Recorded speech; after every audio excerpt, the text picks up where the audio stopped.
that's the next, I think, Achilles heel on our end. It's like, hold on a second, that data is important, but stop where you're at right now and just look around your lot, see what's going on. Again, if you're heavy in 2018s, why don't you address that issue and not worry about what the dealer's doing down the street? Don't wait around for the up bus. Get in the driver's seat and take control of your operations. Are you ready to increase profitability, have better processes, and get proactive with your operations? Welcome to the Up Bus Podcast. Here's your hosts, Jason Harris and Jason Rice. Hey, what's going on, Podcast Nation? It is Jason Harris here with Jason Rice. That is correct. You heard it. You get Jason and Jason today, a double dose of Jason. We are here to introduce to you a very new, very, very exciting podcast series that the two of us are going to be doing together. It is called The Up Bus. Sorry, I can't say it without a straight face. I mean, how many times, I even got yelled at, I can guarantee you, by my management team at some point. I'm just standing outside waiting for someone to come and someone to go, Jason, what are you doing? You waiting for the up bus? What's going on? But I think that our industry right now, there are a fair amount of people out there that are kind of stuck sitting there at that bus stop waiting for something to happen. And, this podcast is about not waiting, but being proactive. We want you to get in, take control, grab the steering wheel, shift this thing into gear. All right. And let's push our operations to another level. Jason, I'm excited to do this with you, man. This is awesome. Can't wait. It's funny, over the last few years, anybody new to the business, they might not have had to worry about the up bus or even know what it is. Customers are just coming in the door. That's totally true. I mean, think about that. I just read an article actually just recently that the average salesperson now has just a little over 2.5 years of experience in the industry. The average salesperson, yeah, which means that for the last, to your point, the last 24, almost 36 months now, they didn't have, the buses were coming in, weren't they? They were legitimately coming in, and but you know what? We've been in the business long enough to remember that you can't just sit around and wait for this thing. You got to be proactive, and you got to take control of that proverbial up bus. And that is what this whole series is about.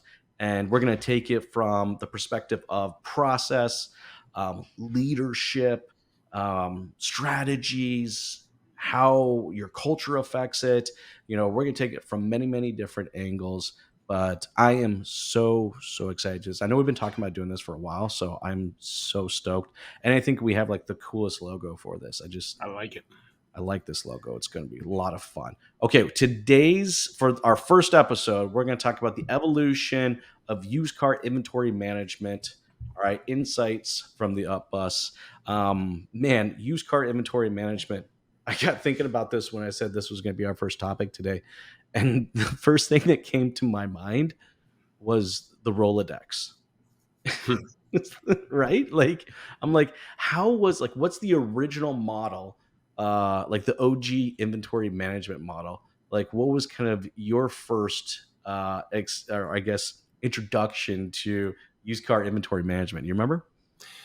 Man, it's been a while, but no, I mean, obviously I don't know about the Rolodex, but just have an Excel spreadsheet printed up with all the vehicle information on it, sorted by age, and basically checking little boxes or crossing them off as they sold and stuff like that, and maybe update the pricing manually on that piece of sheet and keep it in your back pocket. But as a salesman, a lot of times you didn't get that copy with the pricing or cost on it or anything. You just got the vehicle information, the miles and things like that. But no, it's come a long way. I remember back in 2005 when I joined Dale Pollock at vAuto. It wasn't even vAuto then; it was Empower Auto. To that point, Empower Auto was scoring your inventory out on how you owned it to wholesale, and the cars that you own bad to wholesale get off faster. It was like a grade. A 50 meant you own the car bad to wholesale, so get off of it. But an 80 or 90, you owned it good to wholesale, so maybe keep it around. But then we realized at that point in time, again, you're talking 06, 05, 06, that you're not there to wholesale most of your inventory at that time. It's mostly there to retail it. So we start looking at retail data. And again, that's 15, 18 years ago or 18 years ago. And still, even that would have been proactive for, the time. Like, I mean, I remember, working, my first sales job was in the used car side of the business, right? And I did have a very typical, used car manager. We'll call it very typical in the sense of, let's call it stereotypical Hmm. used car manager, smoke cigars, spent a lot of time in his office, spent a lot of time drinking coffee and doing scratch tickets. Um, and, and I remember, the strategy for management was just the way that we had to move the lot around, right? So I remember there specifically being 7 rows of vehicles. All right. And I knew just based on where the vehicle was how much my commission on that car was going to be. Oh yeah. So, I You know which cars to walk around then, huh?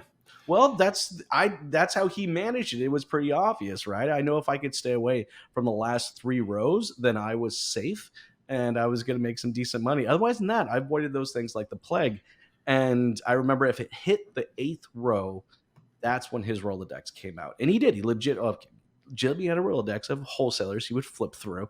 All right. And then start picking them off one at At a a time. time. And but to your point, I mean, that's changed a lot. I mean, you're talking even 15 years ago of just kind of managing it, from an age perspective. What do you think from, let's call it, because I think there were some fundamental shifts, right? Let's call it like early 2000, and even early 2000s, people still didn't necessarily have their websites. It was still, some people did, some people didn't. And then I feel like by, you start getting to late 2000s, 08, 09, 2010, things changed again. What did you see kind of during that time frame?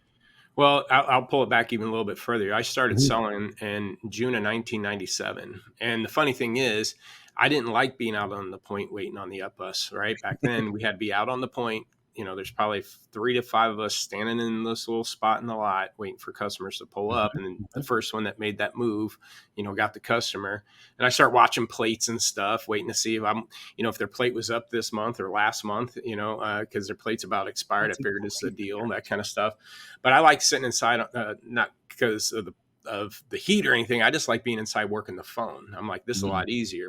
Matter of fact, I got to the point, hey, if you see a bunch of guys out there on the lot when you pull in, just tell them they're my greeters. Just tell them you're here to see me. And so I liked working the phone so much that they, in '98, so 6 months into selling cars off the lot, waiting on the up bus, they said, hey, do you want to try this internet thing?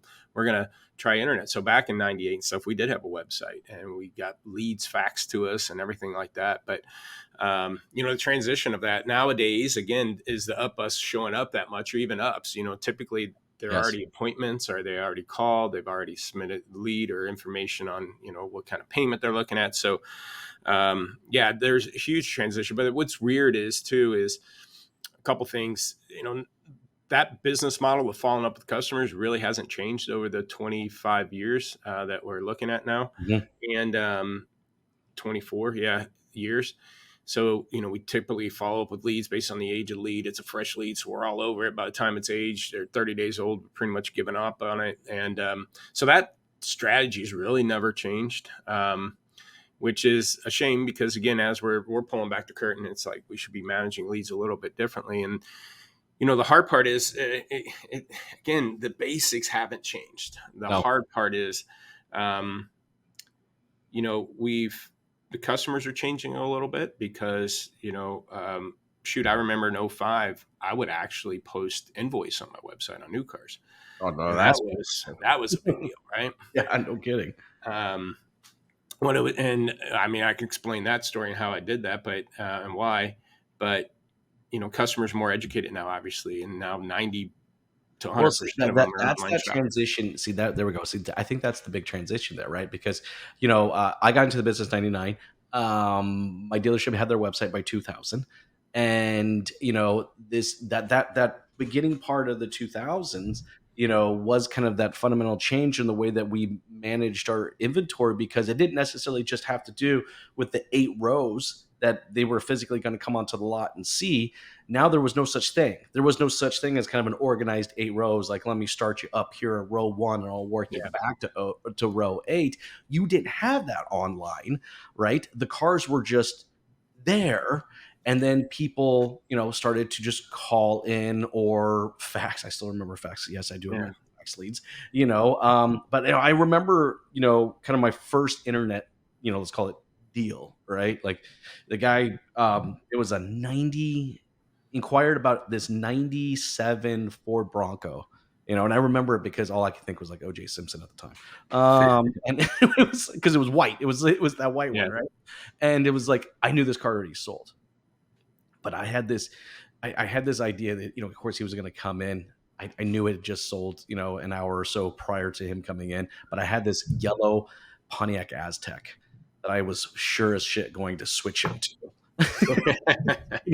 But that was the type of strategy we had to come up with at that time, because you couldn't just get him to the lot and then just work your way through the 8 rows. Like, you had to have something in mind. And I feel like, having that strategy of switch vehicles kind of really started, when people were inquiring about a specific, but then you knew you had to have something you could switch them to when they got to the lot.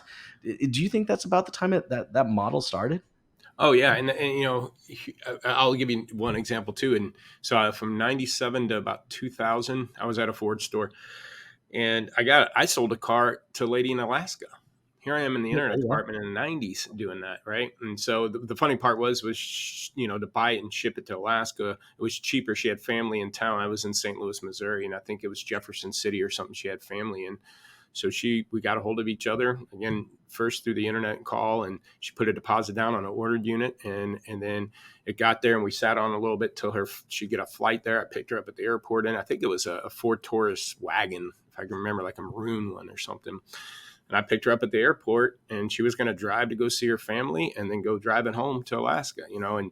And that's again, that transition happened back then, and that's again why I did invoice on our website at that point in time. Customers were learning, and there's like beatthecarsalesman.com websites and stuff, Yes. and customers are online learning, invoice and that type of information. And so we got to the point on the internet, we would tell them, say for example, Yukons and Yukon Denali's, I think at that point in time were 40, 50 grand. Now they're 100, but I would tell a customer, hey, we'll do 1,000 over invoice. And then my quoted price was 500 to 1,000 higher than what they seen as invoice online. And it was because we had 2% advertising fees, so Sure. on a 50 grand car, that's $1,000. So they thought I was lying and so forth. So like, you know what, screw it. They're going to come to my website anyways, and then they're going to leave and go see what invoice is. And then they come back to me and argue, why don't we just put invoice on our site and nip it in the bud and cut out the middleman and just say 1,000 over invoice.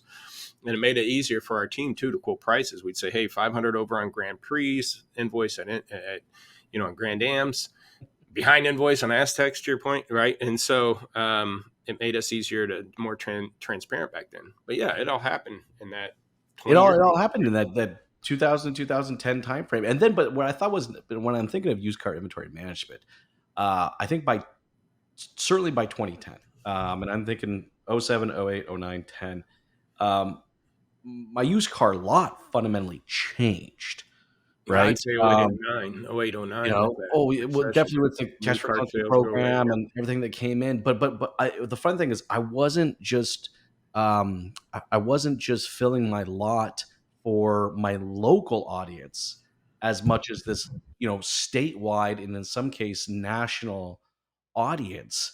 At that time, I got real fixated on Tacomas, and I just was fascinated with them. Was fascinated with the resale value on them and so on and so forth. And, I remember going for, 4 months of, having 30 pre-owned Tacomas on my lot, and people inquiring from all over the country, Yeah.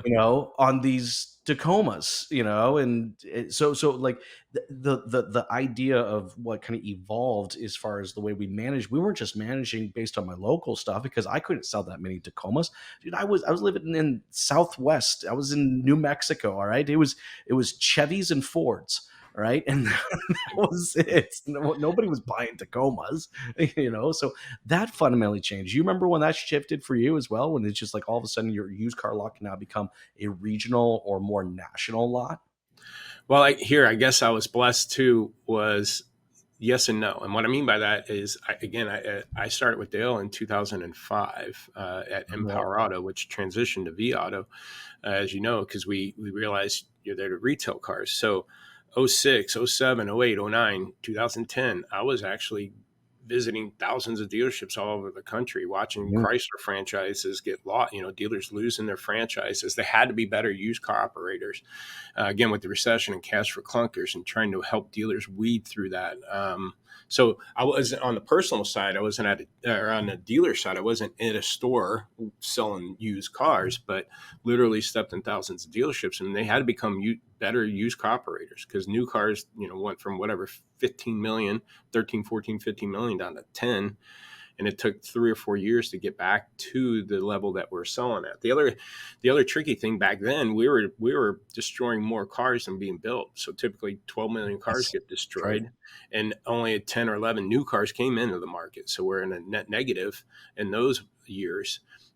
So not only did you have to be a better used car operator, again, the supply demand indexes on that was a little bit trickier, and we had to change a lot of strategies, even how we appraised the car. If we go on to appraise a car trying to make $2 to $3 on every car, we weren't getting any, because No. again, what they're wholesaling for. But yet, being in a recession, you couldn't demand a ton of money for it either. So the margin compression was so tight on that stuff back then.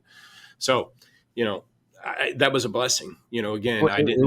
was a big shift. It was a Yeah. blessing that was there. And then I'm kind of thinking, then you get into kind of 2010. And then for me, I think it was like from 2010 to 2020, and you mentioned it actually, is, when, you know, it was all about becoming better operators. It was just, it was I think the evolution. This is actually a perfect segue kind of into our next topic, because I think one of the biggest things that evolved between 2010 and 2020, in addition to not only how we managed our inventory and what inventory we were buying, because new pieces of technology were coming out and giving us better insights as far as appraisals, and expecting three, four, $5,000 grosses, like it was prior to that, was going away. But I think the biggest thing that evolved in that between 2010 and 2020 is the used car manager, and what was and today is a used car manager, and what were the responsibilities of it. This is, I've mentioned this before, I think the transition between plaid sport jackets and Wall Street day traders, because that's how I kind of think. I think of some of the most progressive used car managers out there right now. I would consider them more arbitrage of attention and time than just the inventory. They understand more of the nuances of how they're moving metal than just the metal itself. I think we had this old saying, don't fall in love with something, right? And that was Yeah. like, because you would fall in love with a car, right? Oh, it's a cream puff. I'm going to hold on to this thing. And I think between 2010 and 2020, you saw operators evolve to not just holding on to inventory, but understanding, how to properly move inventory. And you were knee deep kind of in some of the technologies that were supporting that. So I'd love to kind of get your thoughts of how you think that kind of evolved during that time frame. Yeah, again, Dale Pollock brought in, the velocity mindset of inventory Mhm. management and the money ball approach. Don't get tied up in the beauty of the car. Look at the numbers. Rather get base hits or based on balls, or on base percentage than the home runs. And so the transition there, but that was tough. We had to go up. I had to go up against, and we as the company too had to go up against a bunch of old school car guys who knew more than the market, right? Mhm. And fair to be said that you should, as an inventory manager, you should know a little bit of that, a lot of that stuff too, right?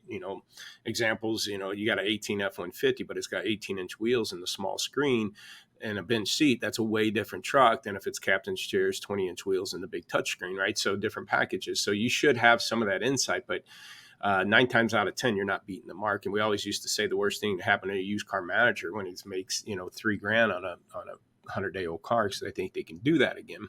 And so, to take people from that mindset to transition to kind of looking and understanding the data at least, and appreciating what's there, to make more decisions based off of that in the market than just your gut instincts.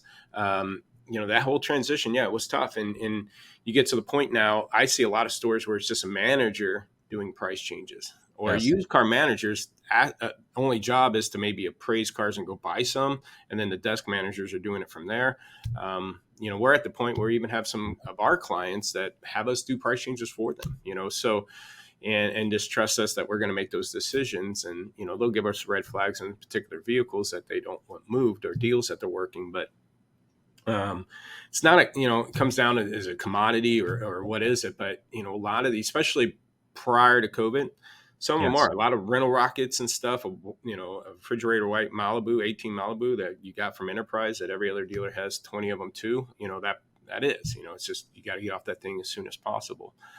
Um, but I always, what we ran into a lot, and I called it the Obama strategy because he ran off of hope and change. And you run into a lot of managers that either hope they can, when they take their inventory, they can either hope that somebody comes in and pays too much money on it, or that the market's going to change and make this car position better for some reason.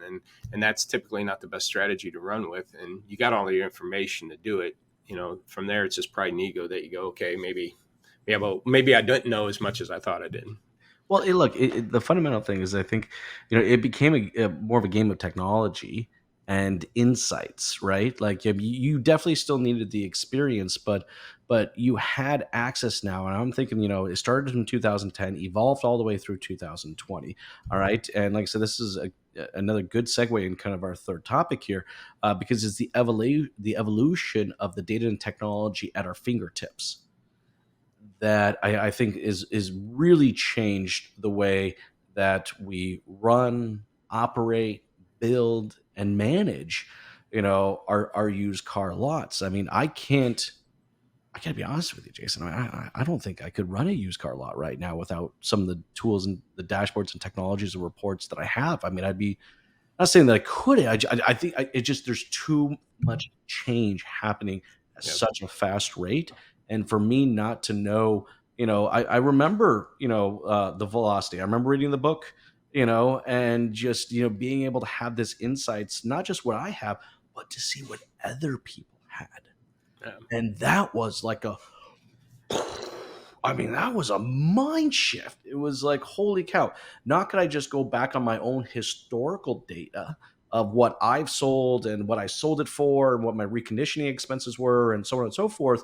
Now I can look at everybody else's and see how many times, what's a days on lot on their side, and different parts of the country. And I mean, wow. I mean, so I guess my question is where did you see, kind of that big shift from just looking at just one dealership's data to now being able to have access to a nation's worth of data, and how do you think that affected, the way that we run, operate, and manage, our used car stores? Well, it's about 10 years ago. It'll be 10 years in September when I stepped away and started doing Lotpop stuff here. And Mhm. that's where, I started focusing more on what's happening at that dealer's lot, versus the market data. And Yes. as I transitioned through looking at, I do, because here you're hesitant on just looking at your own historical data. And what I mean by that is, I would preach it to dealers. It's like, hey, if you sell, you carry red cars, you sell red cars, we're going to tell you to buy more red cars, and you didn't know the blue cars are moving faster, right? Exactly. So I get that strategy that you want to continue not to just be, put the blinders on of what's happening on your lot, open them up to see what the other dealers are able to do. But there is a profile to a dealer, and I like saying control the controllables. So I think the dealers need to understand what is happening on their lot first, and then pivot to this market data. Because here's the other challenge is within the last, again, 10 years here, but we're seeing more and more, I would say, struggle with the market data. I've had some email confirmations, from even like cars.com, that 39% of the inventory listed online is inaccurate, Mhm. meaning missing trim, tranny, key features and stuff. And so as we got wrapped up in all this market data, kept put our blinders on to just the market data, we start peeling back those layers and like, well, hold on a second. Here's a 2018 F-150 that's listed as a Lariat. But obviously by the photos, it's a cloth bench seat. That's not a Lariat, it's an XLT. So the price Mhm. of 43 grand, is that relevant? Because it's not a Lariat. It's probably, so do I price my Lariat? And, unless I go click on every car in that competitive set to validate that that's not happening, that every Lariat is there and there is a Lariat. If not, if I just look at the collective data, I think I might have to drop my true Lariat on my lot, 3 grand, to match the Toyota dealer's Lariat that's marked wrong. Of The course, other it's thing that ad. we're Yeah, and so the other thing we're starting to see, matter of fact, we're in Kansas City market here. We're seeing a lot in this market, and it's probably legal in most and probably legal here, is a lot of dealers are listing cars with within the comments saying, at 20 grand, let's say, or 30 grand, they got the car listed at 30 grand. And then the comments, it says price does not include 2 grand trade-in allowance or 2 grand financing with the dealership. So basically you're telling the customer it's really 22 grand. But when we look at market data, it's scraping 20 or 30 grand, whatever, they have it listed as. So that's the next, I think, Achilles heel on our end. It's like, hold on a second. That data is important, but stop where you're at right now and just look around your lot, see what's going on. Again, if you're heavy in 2018s, why don't you address that issue and not worry about what the dealer's doing down the street? Or what if you're heavy in large pickup trucks? Let's isolate those issues and figure out what trucks on your lot are causing the biggest issue. Or heaven forbid, you got a 2018, that's a large pickup truck. Now it's got two things that are going against it on your lot. Figure out which of those 18 large pickup trucks are the biggest issue, and then maybe pivot to that market data to help you make the decisions. So, that's again where we're struggling a bit, is I do think we need to slow down a little bit and quit getting, and then the wholesale market's ever changing, Oh right? my gosh, You 100%. can't keep ahead of this stuff. Nope. And the car I priced at 100% retail market last week is now 103%. Not that I went in there and raised my price, but the market moved faster than I did. And again, is it relevant? Is it relevant that the Honda store just dropped their price $1,000 on their F-150 that's 80 days old versus my F-150 that's 2 days old, and I'm a Ford store, So Well, and even if the data is correct in the first place, to your point, right, is how accurate is that trim level data?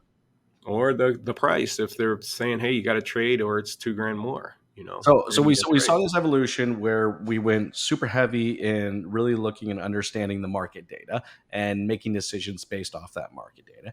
And not saying that we don't Sometimes do that. blindly, yes. Yes, yes. So, well, no, 100%, right? I actually just had a friend make a mistake on a Mercedes E53 AMG.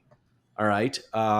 It's if the E class is the same, pulls up as an E63. There's just a 53 and a 63, but they're both pulled up as AMGs, but very, very different vehicles. You're talking a $20,000 swing in the engine itself, right? And made a big mistake. Um, and we're talking a good $9,000 mistake. And Yeah. again, because just looking on market data made a decision off something that's just on something that he didn't necessarily, because look, it was a Honda store, not a Mercedes store.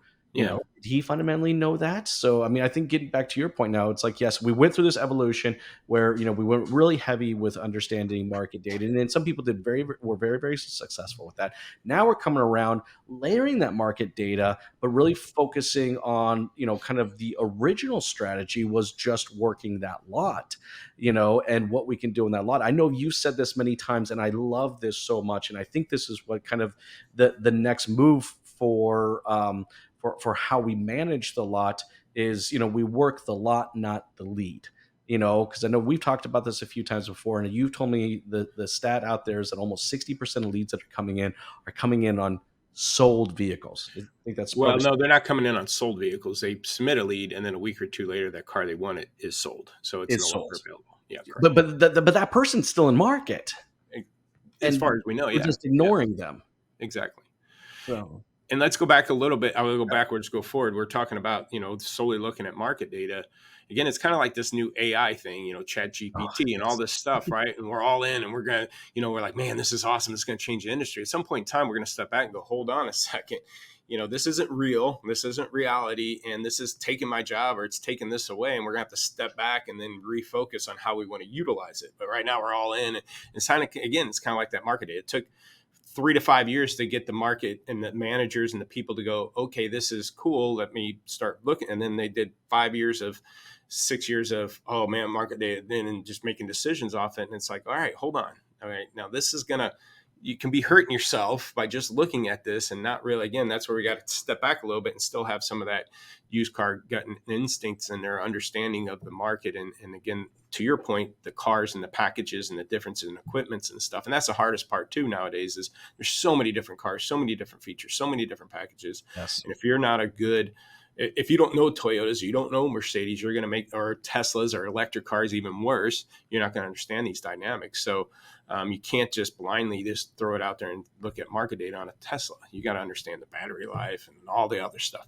Well, So to the point there, but you need a process. It's not yeah, just one single thing, which is, you coined it as the lot walk, right? The things that we need to kind of look at to continue to manage our lot. and And that I goes love that strategy. and that goes a lot. Well, let's go back transitioning to lead Mm, management. When you're looking around in 2018s or large pickup yep. trucks, if you're heavy in large pickup trucks and they're bleeding through on your lot, especially late models, which are happening right now, F-150s, Rams, they're sitting on dealers' lots. So if you have a problem with large pickup trucks and if you have any leads on those trucks, how often would you want to call and email those leads?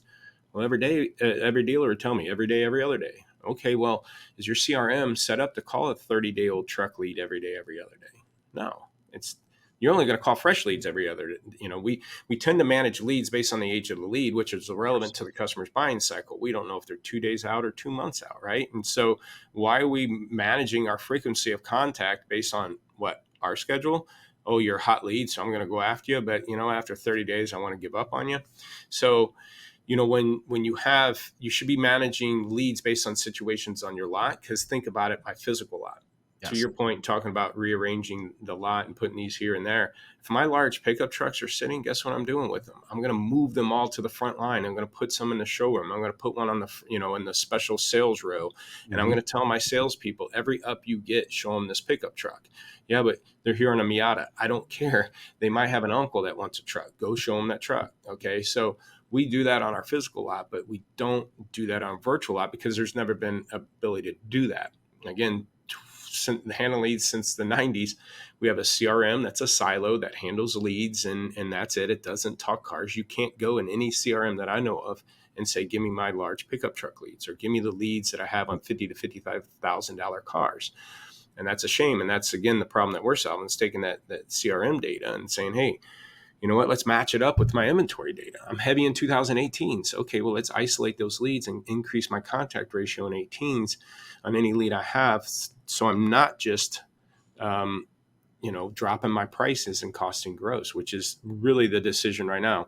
That's the other point you're The talking about, decay the model. Yes. active leads on sold cars. Okay, well, let's say I do have a 40-day-old truck without any leads. The first instinct is to go look at market data and then drop my price so I can get some more leads. Maybe I'm too high priced, so the guy down the street, so let's drive price to get me some more leads.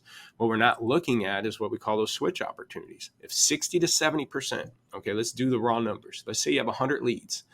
That means 60 to 70 of them are on cars that they can't buy any longer. The truck that they're interested in sold last week, and all we're doing is automated email. Hey, you still in the market for that 18 F-150? And they're like blowing us off because they know it's gone. They went to your site 2 days ago and it's no longer there. So why not take that active lead? You know the segment, large pickup truck. You know the price point, maybe 30 grand. You know their contact information. You know their name, and that's the best lead to have. And now you, instead of just trying to sell them that 18 F-150, now you're trying to help them buy something. Hey, that 18 F-150 sold. Now what? Are you interested in other trucks? So if I got a 40, 50-day-old truck with no leads, do I drop the price or work the 10 or 15 switch leads that I have customers looking for a similar vehicle, the similar price point, try to switch them? Because again, our physical lot, we do that. We don't up a Yeah, customer we and do say, that oh, all the that time. car sold yesterday and walk away. Well, I mean, I remember this happening in the physical lot all the time. I would come in and get all the way through financing. Boss, $650 a month is just going to be too much for this guy. Well, and what would be the first thing he would say to me? Well, you need to go show him that car, Yeah, 5 grand right? cheaper. 5 grand cheaper. All right, it's going to be $100 less. All right, go show him that one, and it was just an immediate switch. But at some point in time, over the last 10 years, it's like we kind of like lost that mentality. Don't you think? I mean, I don't know. Maybe it's because we just became more shopping and checking out model versus I don't know. When do you think that switched and we lost that? Well, obviously COVID, I think, did it because Yeah, consumers switched 100%. themselves. Yep. Cars were moving fast, so they said, okay, that one's sold, and they go hopping and buying another one themselves. But yeah, I mean, I think once a high percentage of our leads were coming in through the internet, we stopped being salespeople. We just went through a script to schedule appointments. Mhm, Okay. mhm, mhm. All we did, especially dealerships with BDC, they just have in a script to work that lead to schedule an appointment. Okay. And then those people that are sitting in the BDC departments typically never sold cars before. They think, as a lot of times our dealers like, here, let's hire people that never been in business before and I'll train them how to do it my way instead of bringing in dirty laundry, right? Their old habits. So we trained them a script and said, get on the phone and just give me an appointment. Every question they ask, say, great, when can you be here?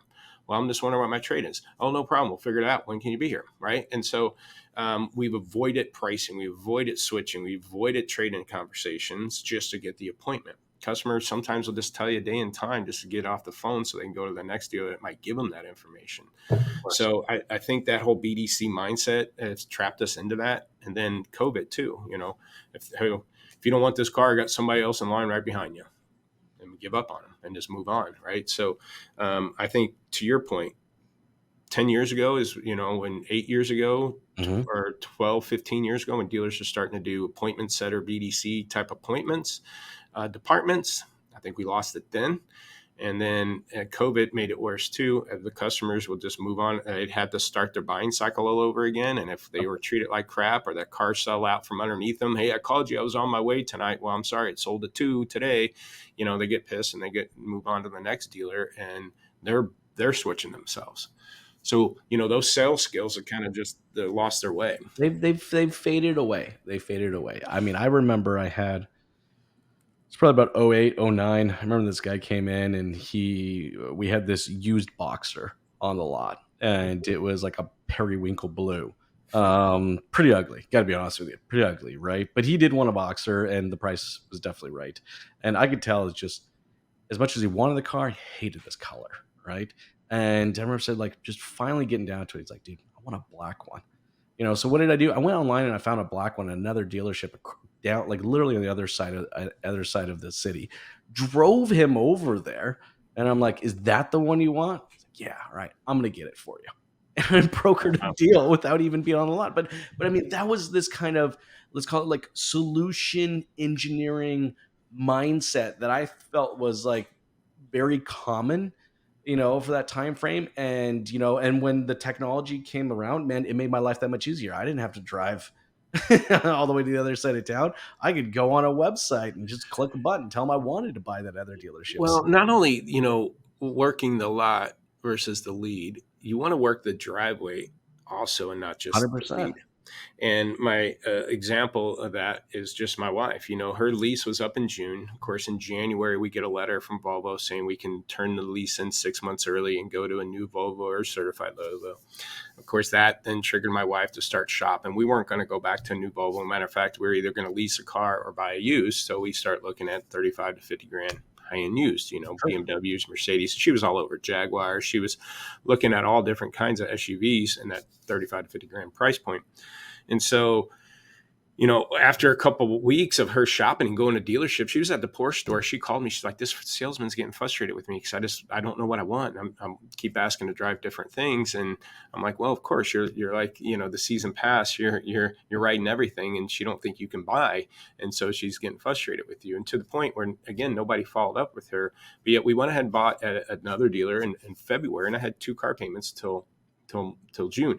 But my point is, I did myself was responsible for 4 deals in 12 months. So my wife, I co-signed it for my son previous to that. So in February, I buy my wife a car. We ended up turning the lease to the Volvo. But I have a daughter who's my 21. Her lease on a HRV that we lease for her is coming up, and so I have a 16-year-old. I'm going to buy this HRV. Matter of fact, I get to buy it for like 16 grand, and they're retailing for 23 to 25 right now. So I'm buying that. I'm going to give it to my 16-year-old because it's a 2020 with 40 something thousand miles that my own daughter drove. And she can't get a better car for that price. So I'm going to buy that. And then I got to go find my other daughter another car. So my point is, the people that sold us the BMW, they actually sold us the car, never followed up with us still.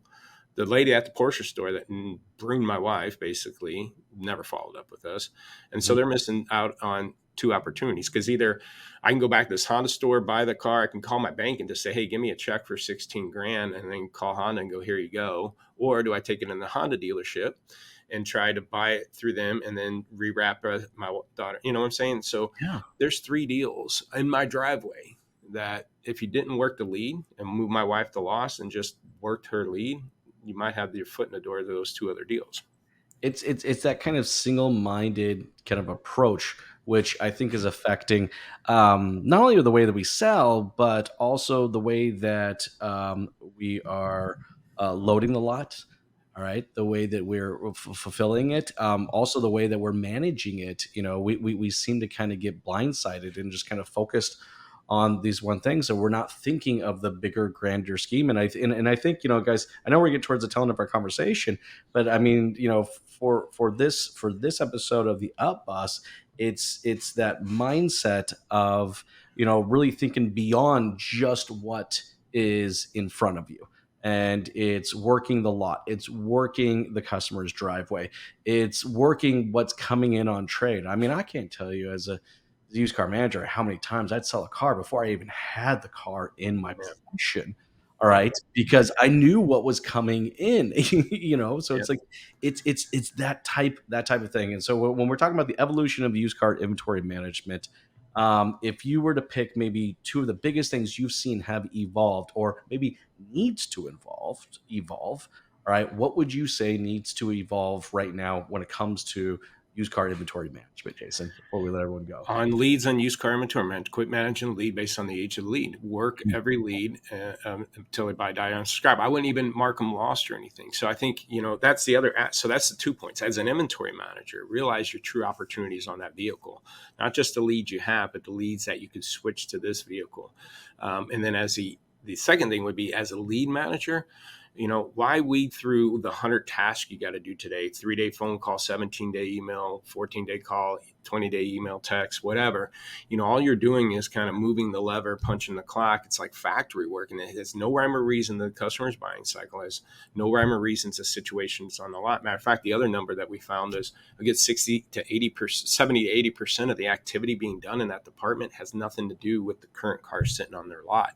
You know, if they did 120 calls and emails, 20, 30 of them have to do with cars in stock. A lot of them has to do with cars already sold. We're just following up or touching base, even though we might not have any other cars to offer them. We're calling 3-day anniversaries, or, you know, these 3-day survey reminders, or, you know, 1-year anniversaries, birthday calls. I mean, just a Mhm. lot of unnecessary work. It's good to do, but especially if I'm getting paid for scheduling appointments and selling cars, do the low-hanging fruit. Why don't you call the leads that you have cars in stock? Or why don't we call the leads that we have in stock that are on cars that we have situations or problems with, like large pickup trucks? And after I'm done with that, why don't we then call and email the customers that maybe aren't a car that's sold, but I got 3 other cars I can talk to them about. And so again, that kind of goes into, maybe getting ahead here, is the up bus. You literally, I Yes. mean, you don't have to sit outside waiting for these customers to pull up. You've got a database yourself of active leads out there looking for cars. And if they don't find it on your lot because it's sold and you don't care to follow up with them anymore, they're getting in that bus and they're going to go drive to another dealer, pull up, and, hey, I'm here on this car, right? So you might as well they have to buy something else. Now, forget new cars. And I say forget new cars because you can transition them over to used. But what I'm saying is, this isn't a factory. They can't just say, that car's sold, let me just order one, I'm willing to wait, right? They Exactly. have to buy a different color, different equipment, different miles. Something's going to be different on that vehicle. It might be a totally different vehicle anyways. They just need a truck around 30 grand. They like Fords, but they'll take a Chevy or a Dodge too. So why not open those doors and especially now when lead count's going down, activity on Shopper is going down, and it will through the end of the year here. Why not recycle the customers that already reached out to you? Again, you know their name, contact information, segment of vehicle, price range they're looking for. Now you get to help them buy a car instead of just trying to sell them something. So, you know, that's the biggest thing. I think the transition needs to be Mhm. moved, is to, as an inventory manager, understand the lead aspect of it. Because here's the problem: the inventory tool doesn't talk leads. Nope. It doesn't tell you have 4 leads that no one's followed up with 10 days. Doesn't tell you got 5 other people you might be able to switch to this car. It doesn't tell you don't have any leads, but you got 8 other people. So what do you do with no leads? You drop your price, right? And so that mind shift has to change. And then you got to take advantage of lead management too. Don't just be doing task to do task, clearing the clock. Matter of fact, I'll give two examples real Clearing the quick. clock. Yep. I'll pull dealer inventory. There's two examples, and I have multiples, but there's a 30-day-old lead on a 8 grand Mercedes Benz. 8 grand Mercedes Benz. It's sold. We don't have any switch opportunity. We have nothing else to talk to this customer about, but we called them a day ago. Why? Because I was supposed to do a 30-day call. Same as a 40-day-old. It was like a Chevy Traverse or something, and it was a 7 grand vehicle that sold, or Equinox or something.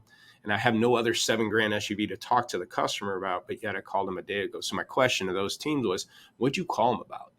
The car's gone and you have nothing. And in the meantime, I could take a car that's in stock, it's 50 plus days old. You have 2 leads in there that are 30 and 50 days old, and you haven't contacted them in 28 days.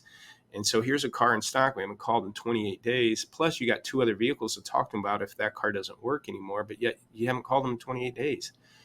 So again, the only reason we didn't follow up is I'm busy doing my 30-day and 40-day call, not call my large pickup truck leads. So again, I think those are the 2 areas. It's just like inventory management should be lead management, and lead management should be inventory management. They should go hand in hand. Those 2 departments almost should be in the same office together in my eyes now. And you're right. And you know what? And they do need to be 2 individuals. I think there's 2 very different kind of skill sets that kind of go along with that. I think too often right now we're trying to shove everything into a singular role, and there's just too much between managing the technology, managing the process, and then of course managing the people and the process and technology. All right, that is just a lot. And we've touched a little bit on the evolution of the used car manager. We've touched a bit on how those management models have changed over the years. And we've discussed both the data and technology that's available out there. But it definitely does come down to a people, process, and technology. And there are 3 things that we have to manage, and we have to manage them effectively to be successful. And so that we're not sitting around waiting for this up bus, right? We're being proactive with it. Well, Jason, this has been great. This has been so much fun. I'm really looking forward to this entire series. If you're out there watching, listening right now, I'm excited about the series. I know Jason is. We're super excited about helping anybody and everybody in the industry to stop waiting for the up bus. All right. It's already there. Yes, don't wait for it. It's already here. And the up bus is in your dealership right now. And we're going to help you navigate that over this entire series. Jason, thanks so much, man. It's been a lot of fun. I'll talk to you real soon. Thank you.